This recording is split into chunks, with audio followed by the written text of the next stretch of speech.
How to view private account on Instagram. Hello everybody, welcome back to the channel. Today I'll guide you on how you can view private account on Instagram app.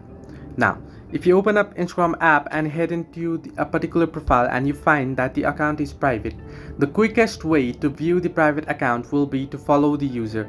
Now, if the user has followed you, you can always follow them back, or if the user hasn't followed you back, you'll get the option to just follow. Simply tap on request follow. However, the user of the private account will have to approve your follow request. Only then you'll be able to follow them and then view at their profile. However, if you don't want to follow them, what you can do is simply create a dummy account or a fake account and log into the other account and follow them through that account, to the fake account, and you can view at their profile.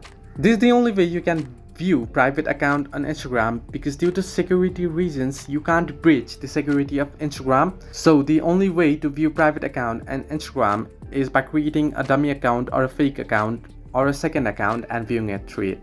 Hope this helped you. Do like and subscribe, and do not forget to leave a comment down below if you have any further issues.